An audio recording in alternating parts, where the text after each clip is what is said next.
Script. The Midnight Protocol genre.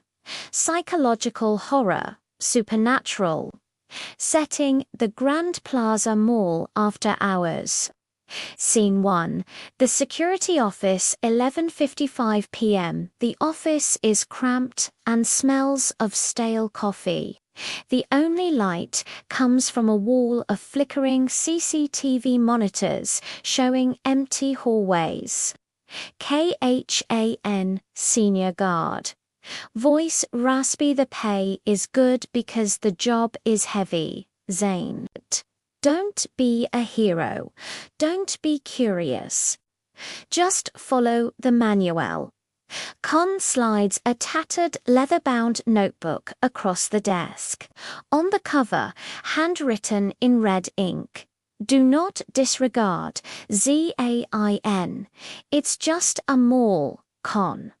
What's the worst that happens? Shoplifters. KHAN.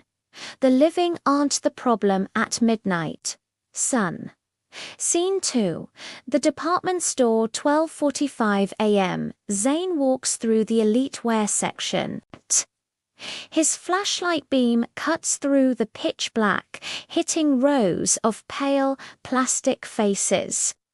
Zain, whispering to himself, Rule 1. The mannequin count. There are 42, no more, no less. He points his light, counting nervously. 40, 41, 42, he sighs, turning to leave. But the beam of his light catches a shadow in the far corner. A tall figure in a tuxedo stands near the emergency exit. Zain. 43. The mannequin is slightly different. Its skin looks less like plastic and more like dried parchment. Zain remembers the rule: do not look for the extra one. Announce the closure. Zain, voice trembling. The store is now closed to all guests, living or otherwise. Leave now. From the darkness, a soft, wet thud sounds. Then another. The 43rd mannequin isn't there anymore. It's moving. Zain bolts for the exit, refusing to look back. Scene 3. The escalators to 15 a.m. The mall's main power is killed. Total silence. Then a low mechanical groan vibrates through the floor. K-chunk, K-chunk, K-chunk. The frozen escalators begin to move on their own. Zain stands at the bottom. He looks up and freezes. At the very top, a dark, hunched figure is staring down at him. Zain instinctively starts to lift his flashlight to see the intruder's face. He stops just in time. Rule 2. Do not shine light on their face. They find light painful.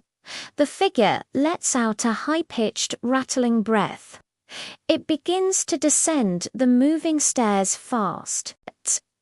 Zain kills his flashlight entirely, plunging himself into total darkness, and crawls silently behind a kiosk, holding his breath until the rattling stops.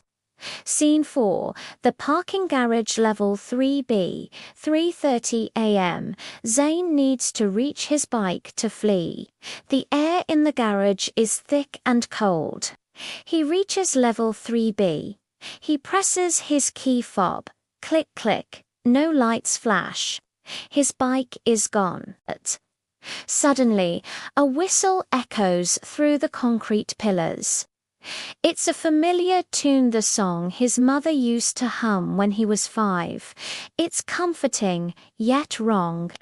The whistle, sweet, melodic, and getting closer. Zain bites his lip until it bleeds to keep from whistling back.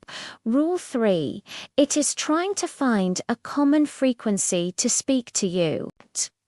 He stares at his own boots, refusing to look at the source of the music. He reaches the elevator, slamming the button exactly 4 times.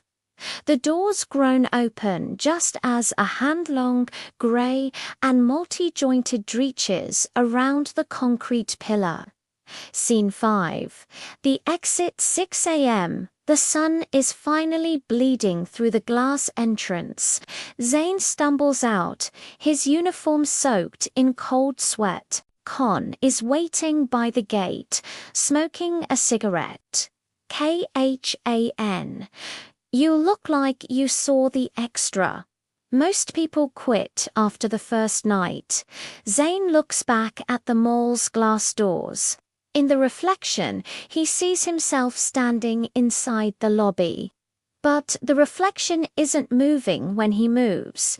It's just standing there, wearing a tuxedo, counting to 43. Zain, I'm not coming back. Khan. Smirking, you say that now, but they have your frequency. You'll be back,